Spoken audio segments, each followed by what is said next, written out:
is Benjamin Kalu, representing the good people of Bende Federal Constituency. I am from Abia State. Arise. From the hallowed chambers, his voice resonates crystal clear. You say you shared money recently, and I represent the constituency, and there are 360 of us, and all of them are saying we are not feeling the impact. He's the unmistaken voice of Undi Bende and the image maker of the House of Representatives. Swept away houses and roads in communities like Mpa, Umimenyi, Uzita, and Bende. Mr. Speaker, he's a committed, courageous, articulate, and deeply impassioned lawmaker with the plight of his constituents. Joining me now on the political segment is Honorable Benjamin Kalu, who's the spokesman of the House of Representatives. Ben Kalu's mandate gives you first-hand information on the activities of the member representing the good people of Bende Federal Constituency at the House of Representatives, Honorable Benjamin Kalu, as well as his position on national issues. Ben Kalu's mandate.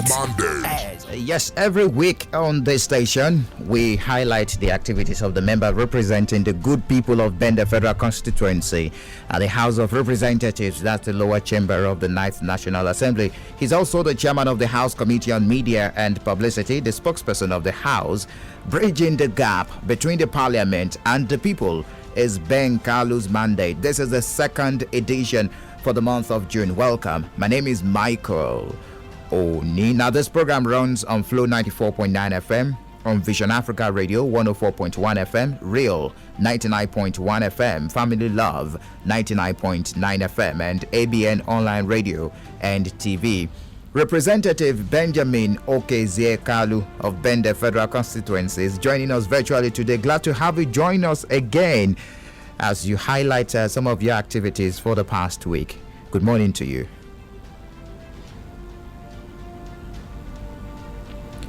Your microphone is on mute. If you can unmute your microphone. Thank you. All right. Michael, thank you. Good to be here, and good morning to Abia people and the people of my federal constituency, as well as Nigerians. It's good to be here, and let's discuss national issues as usual, to be able to bring my people up to speed with what we are doing at the federal house. Great. Welcome. Thank you for joining us. Now, let's begin. Of course, the obvious, the federal government's suspension of Twitter's operation over the persistent use of the platform for activities that are capable of undermining Nigeria's corporate existence. Those are the reasons given by the Minister of Information, Alhaji Lai Mohammed. The suspension is coming 2 days, or it came 2 days after the social media giant Twitter deleted President Muhammadu Buhari's tweet for violating its rule. I would like to have your thoughts on Twitter's ban in Nigeria. Thank you very much. This topic is what I would like to address after our sitting today. The House is sitting in a few minutes now, and it's one of the things that we're going to discuss to look at the various sides to the story, and to try to take a position with regards to it. And I would like to wait until the House takes a position on that before commenting on it, if you don't mind. All right, it's okay. We can move on then, but definitely we will revisit it maybe next week on the program. Let's talk about last week. We were going to talk about the achievement of President Muhammadu Buhari in the past 6 years. President Muhammadu Buhari assumed power as the Nigeria's democratically elected president on the 29th of May 2015, and he completed his first term and was duly elected for a second term in 2019. 6 years down the lane, it is time for the electorate to assess how much the president has fared in his promise to take the country to the next level. You mentioned last week that amidst the gray areas in this administration, APC-led federal government has done some tangible things. I would like you to reveal those things this morning on the program. Thank you very much. I'm sure this question is common because a lot of people, when they're calling, they always want to know, what has APC done for you in this state, in the country? What value have they created? And as you know, as a member of the party, it behooves us to defend the party with regards to empirical evidence that supports the work the party in power has been doing. Granted that we are not there yet, granted that we've not performed well in in all the expectations of Nigerians, but there are certain areas we have scored high, and it is high time we started letting people know what those areas are. And as a member of the parliament, I think it is important for me to start by looking at how many legislative bills that have been assented to by this present government. I'll start from that legislative angle before we look at other achievements. Okay. The presidential assent to legislative bills currently has covered bills like deep offshore and inland basin promotion sharing contracts, Act of 1993, Amendment Act 2019, which will deliver increased revenues to the federal government. Federal Competition and Consumer Protection Commission bill, the first legislation in Nigeria's history focused on curbing anti-competition practices, establishing the Federal Competition and Consumer Protection Commission. Nigeria's Center for Disease Control Establishment Act has been assented to as well. Mutual Assistance in Criminal Matters Bill, which was an executive bill signed into law in 2019. The bill facilitates the identification, tracing, freezing, restraining, recovery, forfeiture, and confiscation of proceeds, property, and other instrumentalities of crime, as well as the prosecution of offenders in criminal cases, regardless of where in the world they might be. The president has also assented to bill establishing the Police Trust Fund, which would significantly improve funding for the Nigerian Police Force. This was done in 2019. Nigerian Police Act 2020, the first comprehensive reform of the police legislation since the Police Act of 1943. Also, there have been the assent of the president on the repeal and re-enactment of the Companies and Allied Matters Act 2020, which happens to be the first comprehensive reform since 1990. Okay. How about the not too young to run bill 2018, the constitutional amendment bill to reduce the age of eligibility for running for elective offices in Nigeria.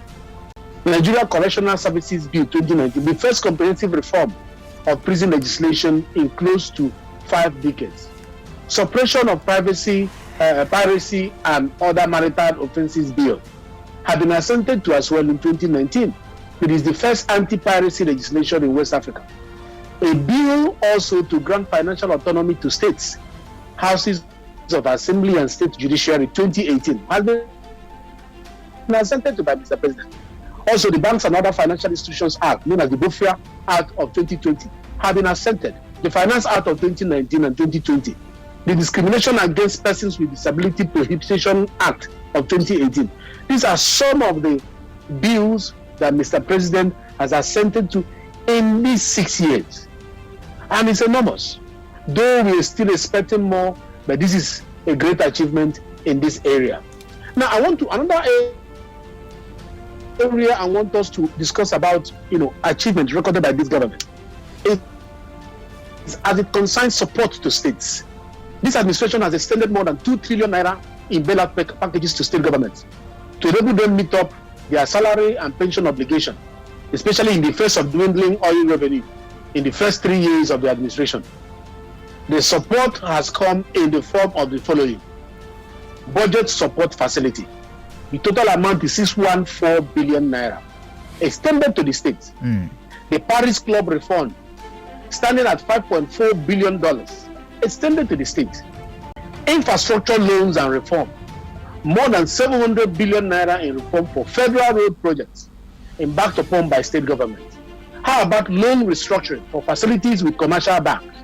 In 2015, the DMO restructured commercial bank loans with a total value of 575.516 billion naira for 23 states to reduce the debt services burden on the states in exchange for their loans to bond at a yield of 14.83% per annum. The restructuring exercise benefited the states through 1. Reduction in the monthly debt service burden of states from between 55% to 97% for various states. Also, interest rate saving for the states ranging from 3% to 9% per annum. You go on to say that it also added value with regards to longer payment period for the loans now converted into bonds and freeing up of needed cash to run the machinery of government. So these are some of the areas we have recorded. I want to bring it down home. There are a lot of them, but I want to bring it as it affects people of Abia State, as it affects the people of our region. Now you go to Niger Delta. You take off of the Nigerian Maritime University in Okerenkoko, Delta State. The university was granted approval in January 2018 by the University Nigerian National University Commission, the NUC, to commence undergraduate degree programs, effective 2007 and 2018 session, and commence academic activities in April 12, 2018. The resumption of work on the 337 kilometers East-West Road project, originally awarded in 2006, but was not done. This administration did it. The Buhari administration expects the completion of this project by the first quarter of 2022. President Buhari approves 5 billion naira in take-off grant for the Maritime University. We're going to clean up, setting up of US $170 million seed funding for the Ogoni cleanup in the escrow account established for that purpose. This escrow agreement signing ceremony took place around 2018. The cleanup commenced in 2019. And with the handover of the first batch of 21 sites to the selected remediation firms after a painstaking procurement process, as of March 2021, 16 of these 21 sites have been certified clean. Approval for the establishment of a private sector-led modular refinery across the 9 states of the Niger Delta.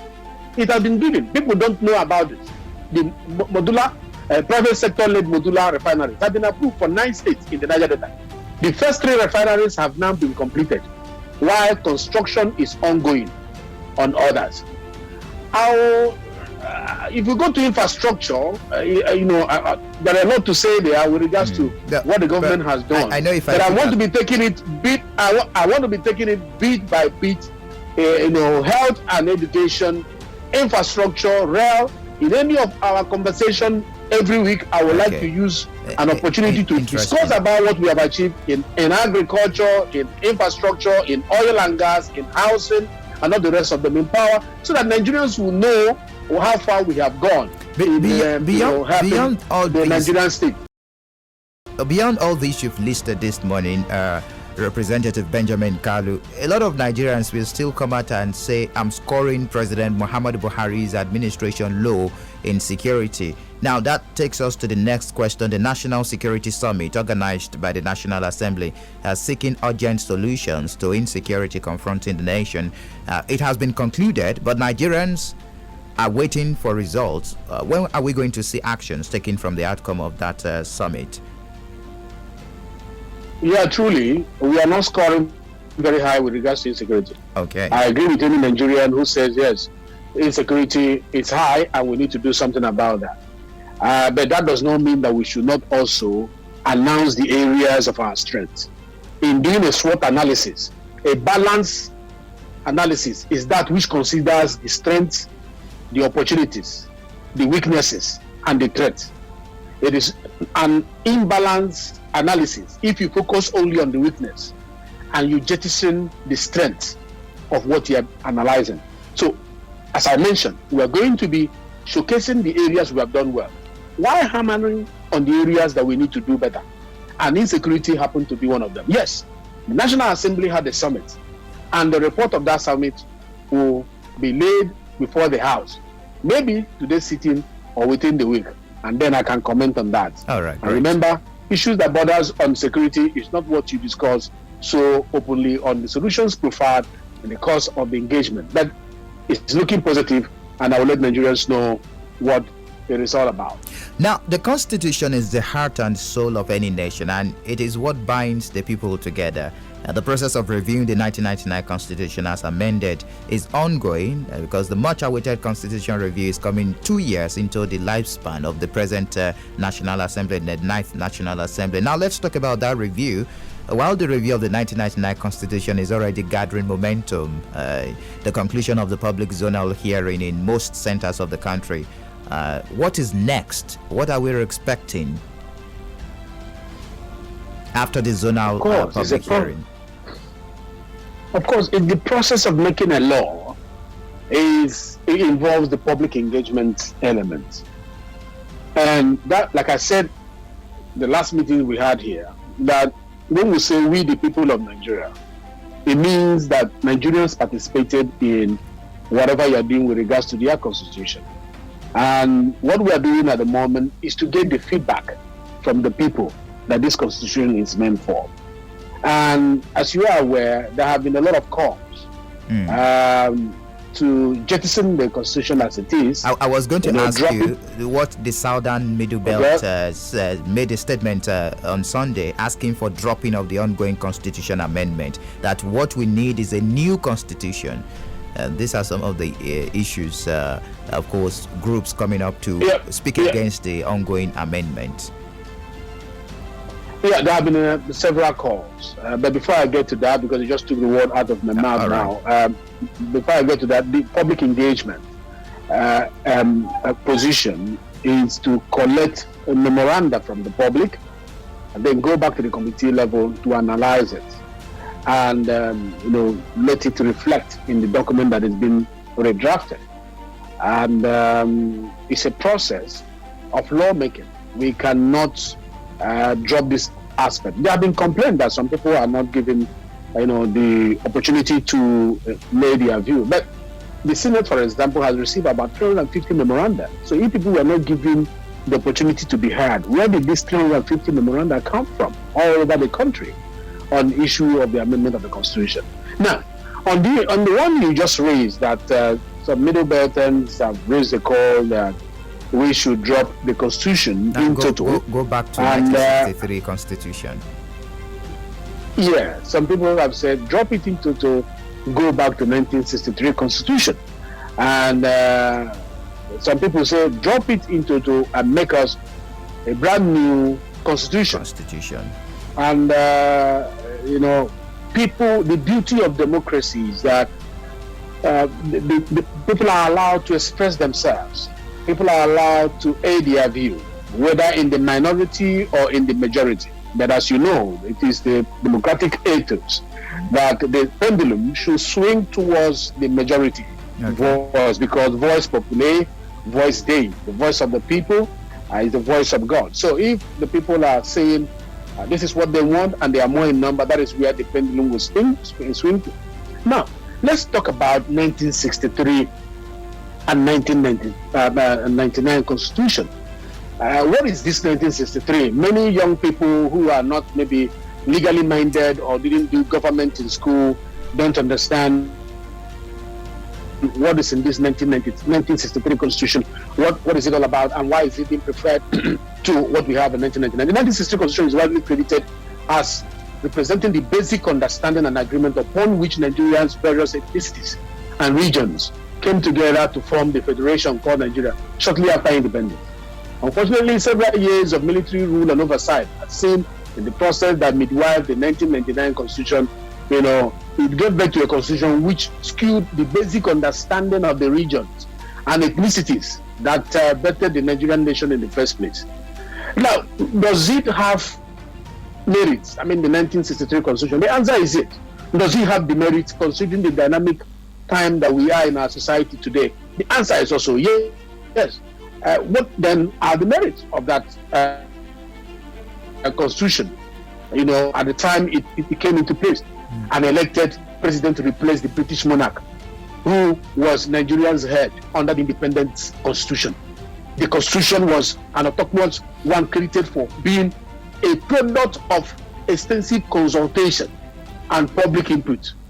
The Supreme Court became the final court of appeal instead of the British Privy Council. Another benefit of that particular 1963 constitution was that the right of Nigerian citizens were fully guaranteed and entrenched. But despite these merits of 1963 constitution, Nigerians must acknowledge that law is made for man and not man for law. The 1963 constitution was ideal for Nigeria that had just attained its independence and was still asserting its sovereignty and freedom from British control, the colonial influence. Our country and indeed the world has evolved since then from the prevailing circumstances of 1958 and of 1963, which is about 58 years ago. We must now focus on improving the current constitution rather than adopting what is considered to be about 60 years old, 6 decades. The situation now and the situation then is not the same. And therefore, what we put it together now should reflect the challenges of the current time. We must acknowledge the fact that the 1963 Constitution was an imperfect document that has certain demerits as well, including the following. Number one is that the president was elected by the National Assembly, who constituted the minority instead of the majority of the electorate. Number two is that it permitted carpet crossing, in which elected politicians shifted party allegiance for personal rewards. It was a bit crude politically. Number three is that there was parliamentary supremacy in the constitution. The prime minister was accountable to the parliament and not the people. Rather than replacing the 1999 constitution with an archaic one, I am strongly of the opinion that a comparative analysis of the merit and demerits of the both constitution must be had in order to adopt that which worked for us in 1963 and expunge that which did not work for us in the current constitution. All right. So the analysis of the 1963 and the 1999 constitution, goes in this form: that Nigeria's first Republican constitution was enacted in 1963. It was the first time. The constitution of 1999, on the other hand, is the fourth Republican constitution, which marked the beginning of the country's current republic, which began in 1999. And the 1963 constitution was the result of a constitutional conference that included people from all parts of Nigeria, whereas the 1999 constitution was rapidly put together by a few princes by General Abu Salam Abubakar, military authority. Then, the 1963 constitution adopted parliamentary system of government with the offices of the prime minister and president, while the 1999 constitution adopted presidential system and creates only the office of the president. The 63 constitution recognized two federating units, which is the federal government and the regional government. In this case, we had 4 regional governments. The 1999 constitution, on the other hand, provides for 3 federating units, which you have the federal government, the state government, and the federal government, the state government, which is 36 states, and then local government, which is 774 local government. 1963 provided for 44 members of the Senate and 312 members of the House of Representatives. 99 provided for 109 senators and 360 members of the Federal House of Representatives. 63 recognized Lagos as the seat of the federal government and FCT, but Abuja is now the FCT and the seat of the federal government. 63 provided for bicameral legislation at both the federal and the regional level, whereas the 1999 constitution provided for bicameral only for the federal, that is national level, and unicameral for the local government states level. So I can go on, and now the question becomes, what do we do with regards to these two constitutions? While the call for a total constitutional overhaul are valid and understandable, we must acknowledge that the situation in Nigeria demands a quick review of the constitution as opposed to a total overhaul. Because also section 9 of our constitution doesn't give us the power to overhaul the entire constitution. It allows us opportunity to amend, because if you want to change the whole constitution of the Federal Republic of Nigeria, it means that you need to first amend section 9 of the constitution of the Federal Republic of Nigeria. And to amend section 9 of the constitution of the Federal Republic of Nigeria, you need 4/5 of the Senate and 4/5 of the House of Representatives, which does not come so easy. So fortunately, the 9th House of Assembly and House of Representatives is committed to the yearning of Nigerians to make this amendment. My call is that in the exercise of the powers conferred on this legislature by section 4, 8, and 9 of the Constitution that I just referred to now, and under 18, Rule 9 of the Standing Orders of the House of Representatives. The House of Representatives Special Committee on Constitutional Review is currently considering over 30 constitutional alteration bills, which falls under the following thematic areas, and as also sponsored by the demands, the hunger, the desires of Nigerians. 1, electoral matters. 2, local government autonomy. 3, judiciary. 4, fundamental rights and gender equality. 5, immunity. 6, indigenship. 7, devolution of power. 8, strengthening the independence of institutions. 9, traditional institutions, states and local government creation, legislature and legislative bureaucracy, among others. These are the bills before the House. All right. But the feedback that is coming back now from this interaction we are having in the field is also looking at restructuring. You know, in so many ways, Nigerians are saying we must go back and consider that element of 1963 Constitution that showcases and foregrounded restructuring. So a marriage of the two, taking what is good in 63 and what is good in 99 will help us have a healthier constitution that will answer all the queries in the minds of Nigerians. That's what I have to say with regards to the constitutional amendment. I'm going to take you on some of those bills in the National Assembly now, but that will be after this time out. It is still Ben Kalu's mandate. We've been speaking with the member representing Bende Federal Constituency at the National Assembly, that's at the House of Representatives. And of course, he's the spokesperson of the House, so he has a mandate to speak on some issues, especially some bills in the House. So that we will take him after this time out. Is Benjamin Kalu, representing the good people of Bende Federal Constituency. I am from Abia State. Arise. From the hallowed chambers, his voice resonates crystal clear. You say you shared money recently, and I represent the constituency, and there are 360 of us, and all of them are saying we are not feeling the impact. He's the unmistaken voice of Undi Bende and the image maker of the House of Representatives. Swept away houses and roads in communities like Mpa, Umimenyi, Uzita, and Bende. Mr. Speaker, he's a committed, courageous, articulate, and deeply impassioned lawmaker with the plight of his constituents. Joining me now on the political segment is Honorable Benjamin Kalu, who's the spokesman of the House of Representatives. Ben Kalu's mandate gives you first-hand information on the activities of the member representing the good people of Bende Federal Constituency at the House of Representatives, Honorable Benjamin Kalu, as well as his position on national issues. Ben Kalu's mandate.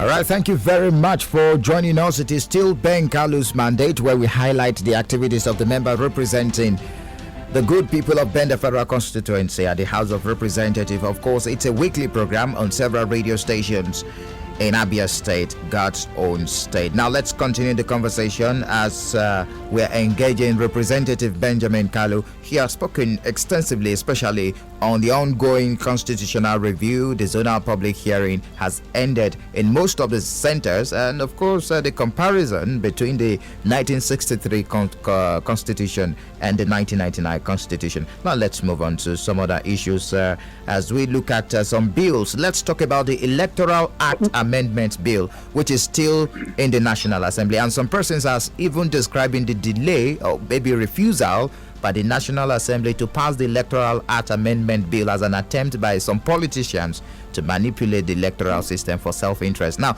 the House of Representatives is yet to consider a report on the amendment to the Electoral Act almost 3 months after it was laid before it.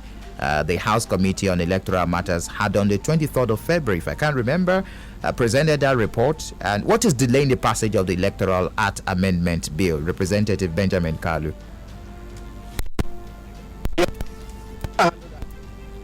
To ask my constituents in Bende Federal Constituency, those who were not able to go to Owerri or to lay their own memoranda, to please submit such to my constituency office along Kalu'S road. My constituency office is there for us to pick it up and send it to the committee. The voice of my constituent must be heard. Alternatively, you can also send it to my office at the National Assembly. for us to document and send directly to the relevant committee. Okay. I don't want you to miss out with your opinion that you want to express with regards to the Constitution. That is why you send me here, and your voice must be heard at all times. Having said that, on the issue of the Electoral Act, I want to show Nigerians that it was on the front burner and has remained on the front burner. It has not been dropped, it has not been abandoned, as alleged in various quarters, who considered that the speed given to it ought to have been better than what we are currently experiencing. But it's a fundamental piece of legislation that will affect a whole lot of a part of our democracy, and needed more diligence, more excellence in the way it is packaged, in reflecting what Nigerians actually wanted. So based on that, the report that has been before the House is being worked on, and I can assure you, before we go on our summer recess, okay, it will be passed into law by the House of Representatives. It's a promise.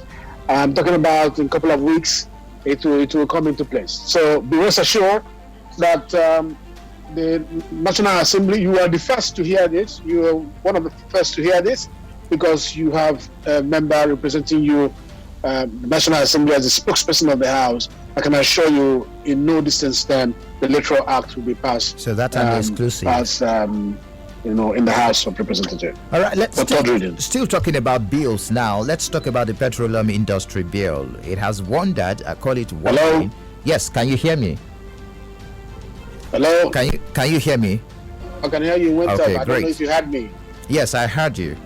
We got an exclusive from you concerning the Electoral Act Amendment Bill. Now let's talk about some other bills. The Petroleum Industry Bill, I call it wandering. It has wandered its way through the National Assembly for about 2 decades now. It has faced several disappointments, metamorphoses on its way to becoming a law. The bill has long been presented as a credible solution to the myriad of problems facing the petroleum industry and of course the country. So what is the latest concerning the PIB bill, Representative Benjamin Kalu? Yeah, the Ninth Assembly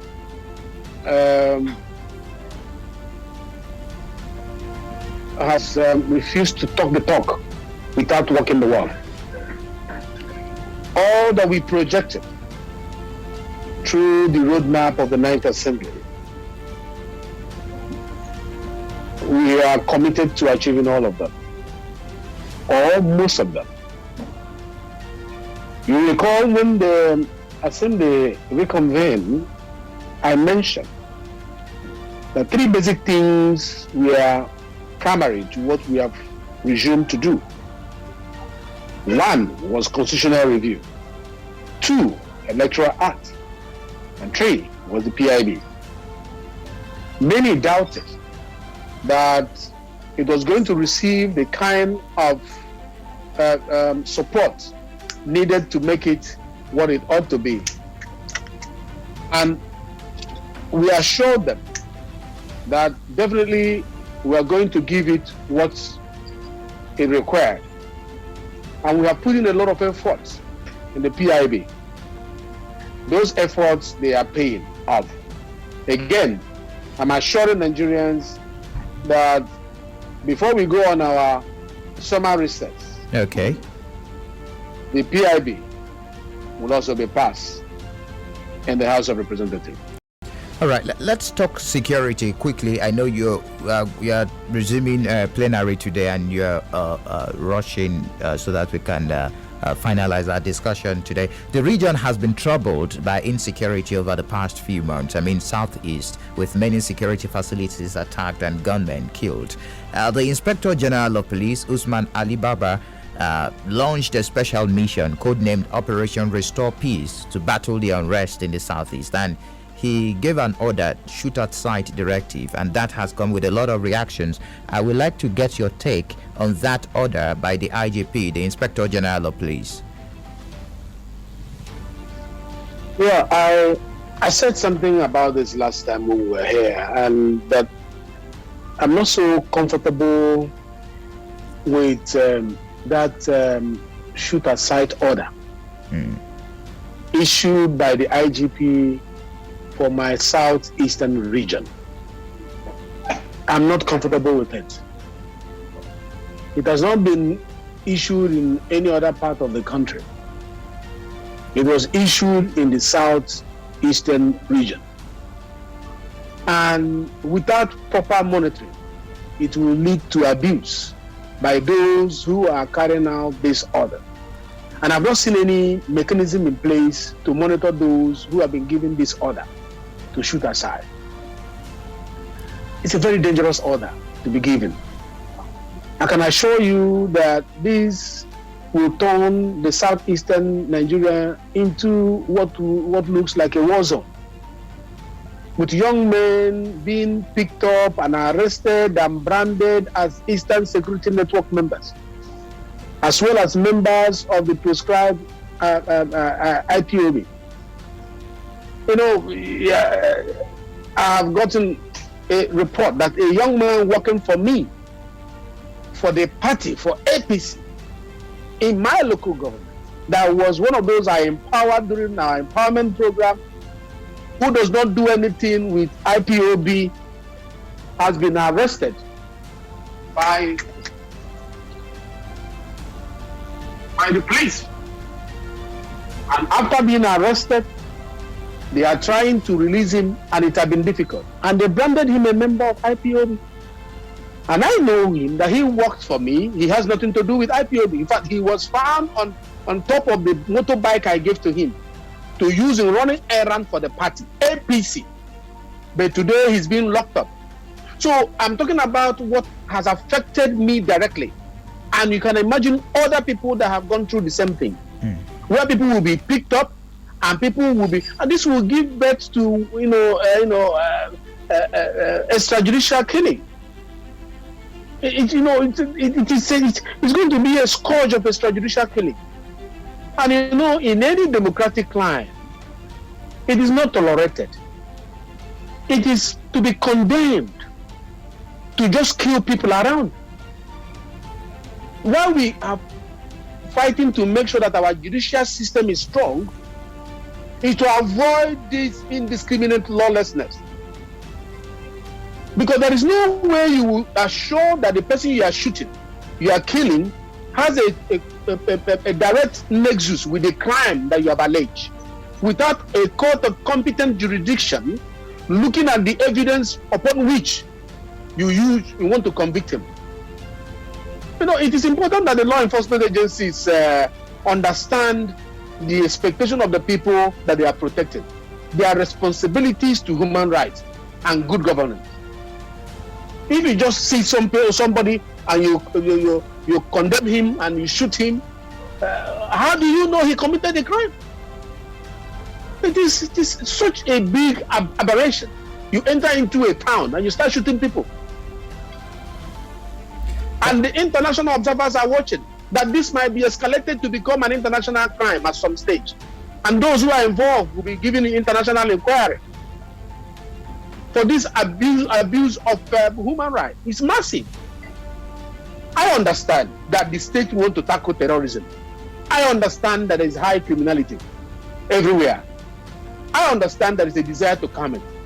But that should be done in a professional law enforcement manner. I'm sure that the security agencies, they know how to go about this than I'm just going to link your response now to what is happening in your federal constituency.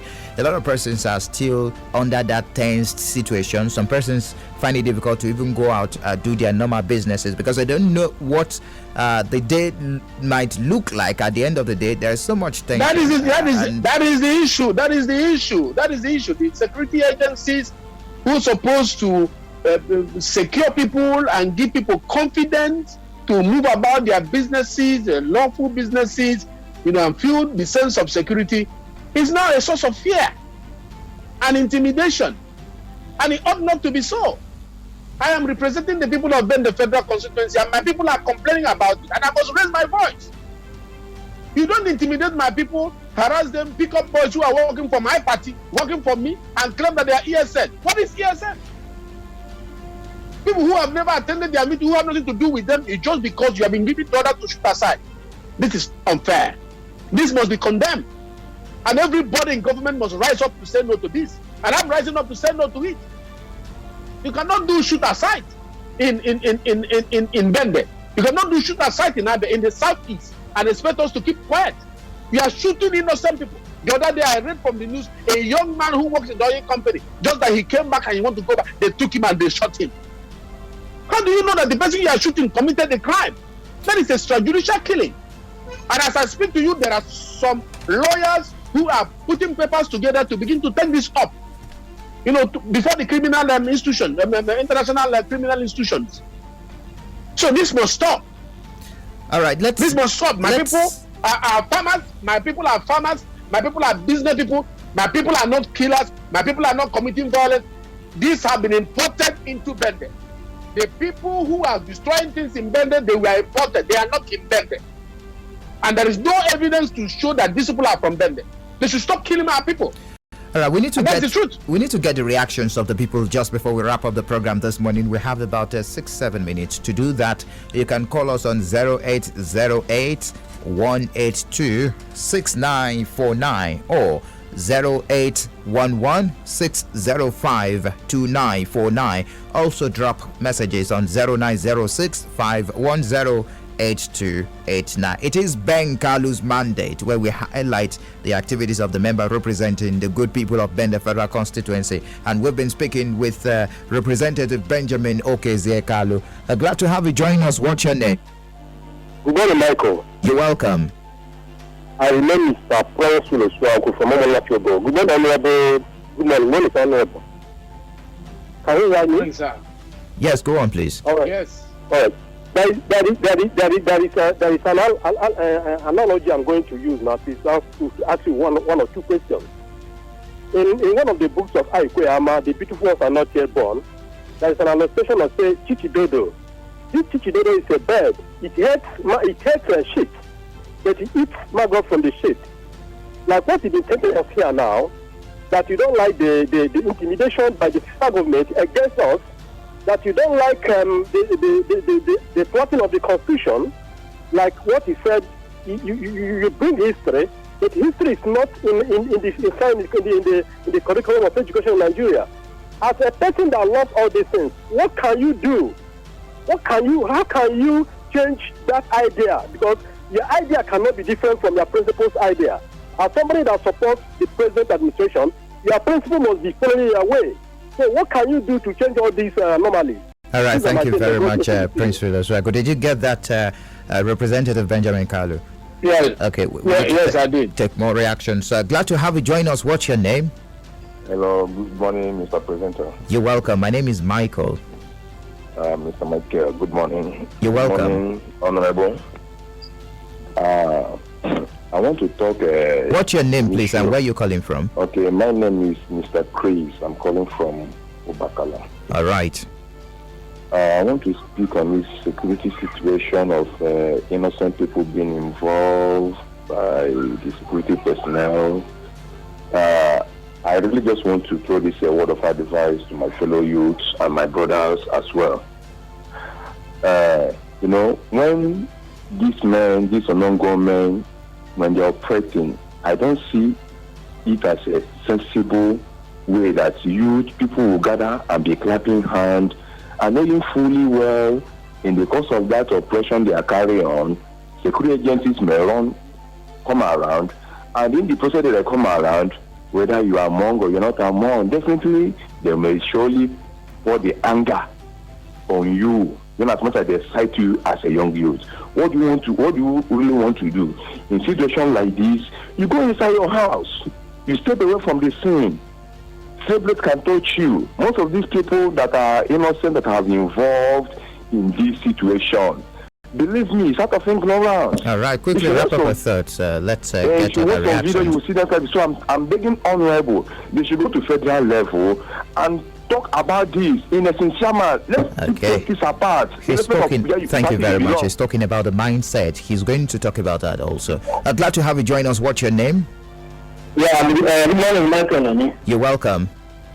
Yeah, good morning, Honorable Ben Kalu. Good morning, sir. Yeah, it's Alvan. I'm calling you from Bender. Hello. Yes, go on, please, Alvan. Yeah, I must commend you for the good job you are doing, Honorable.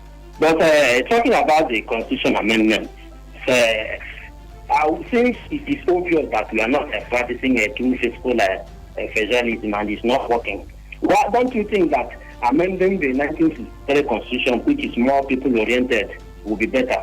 I must thank you again for adding your voice to what we are suffering here. Honestly, we expect you do more and talk to the authorities so that them they have been peaceful and have remained peaceful. So let them advise their men, their agencies here. I don't think it's really happening. So we are really looking up. All right, thank you very much, Alvan. We do appreciate. Glad to have you join us. You're welcome. Can you change your location so that we can have a better reception, please? Ambassador Caleb Chukwemeka from Umuahia. You're welcome, Ambassador. Yeah, I thank God that the honorable member is now speaking about this insecurity in a more sincere way. Because I know we have some federal House members and senators, and since this is happening even in entire Southeast, they look as if they are afraid. If people like us cannot talk, those who are president should speak. Like Ben their side, I will always go to that side. I have a holiday there, we have in-laws there. But nowadays, everybody's afraid to go to that side. Why? Let other people speak out. If all of you speak out in the Southeast, Imo, Abia, Enugu, Ebo, senators, I think some of this will reduce. It is not whether it's political ambition that makes our honorables to keep quiet. It's wrong. It seems that we don't have people. That is why we said I have to thank you for speaking up for one. Thank you and God bless you.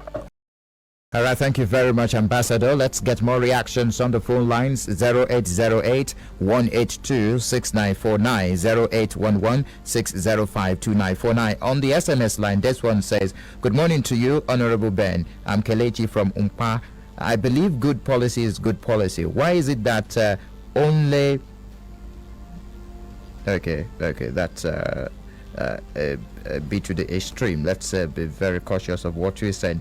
Thank you for your message anyways. Good morning, Honorable Ben Kalu Utabiri Bende. Thank you very much for the interesting lecture this morning. Does POB exist in Bende? Are those who burnt police station from Bende, who is even sure that it is not the so-called killer headsman? That's according to him. Alexander Parauku from Bende.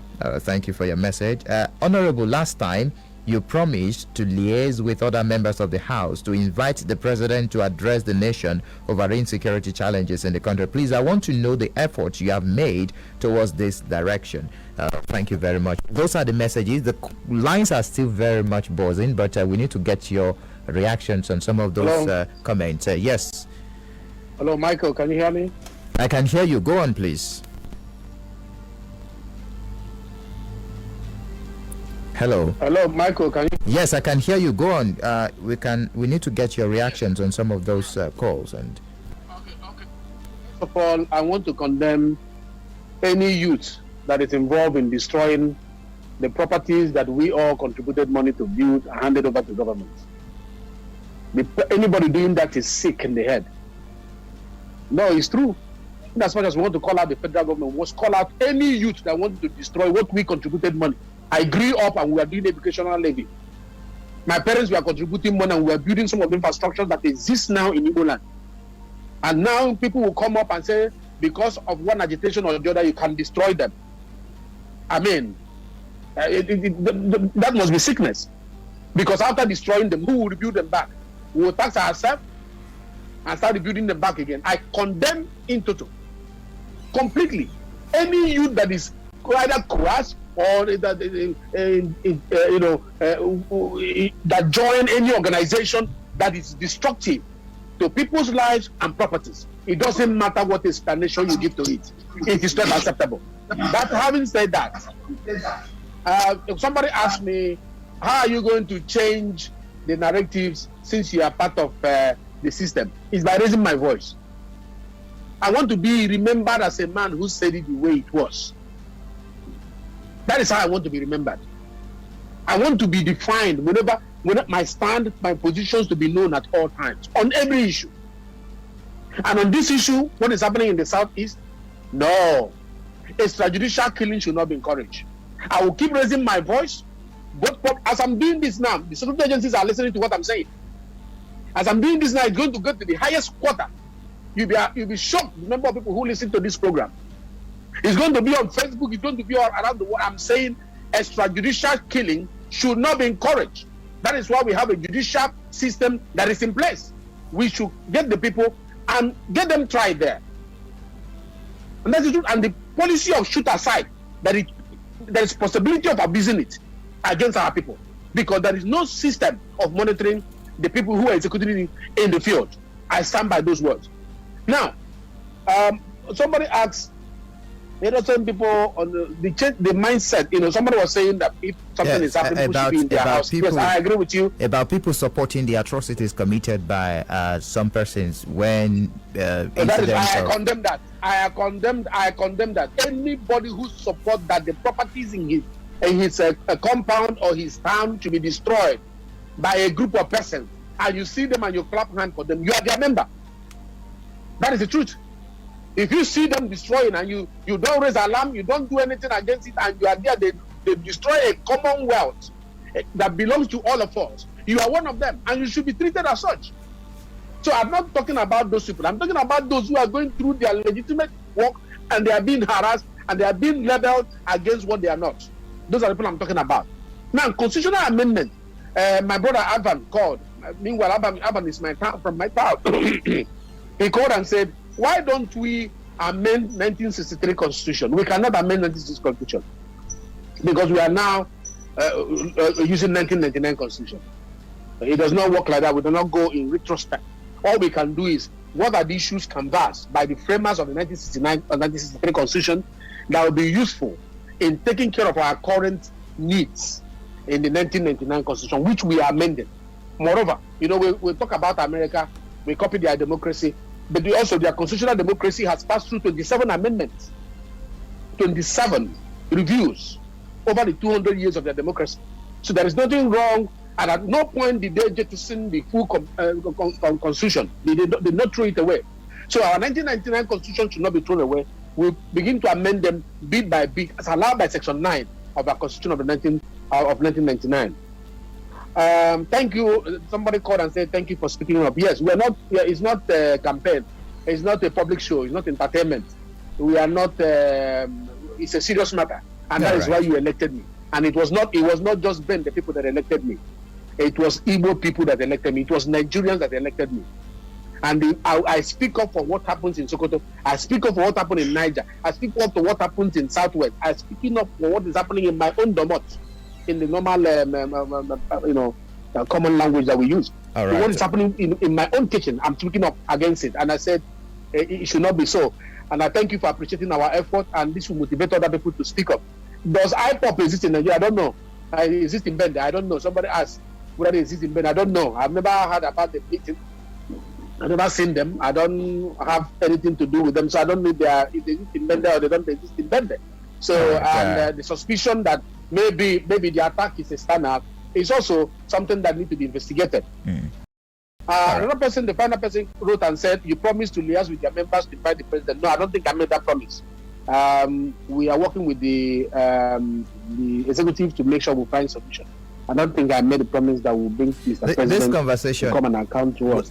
Will continue next week, I believe. Unfortunately, I may not be able to give out your Twitter handle because it's been banned in Nigeria, but your Instagram handle, I can do that.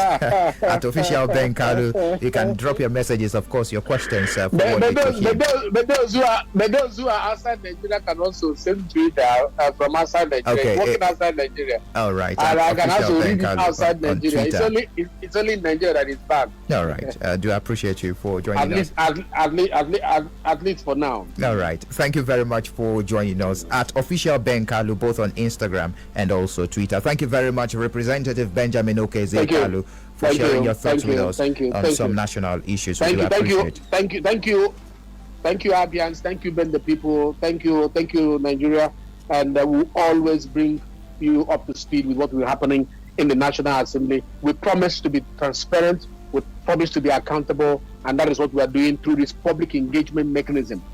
It's not a public show, it is a public engagement to enable you know more about the workings of government. God bless you, and see you next week.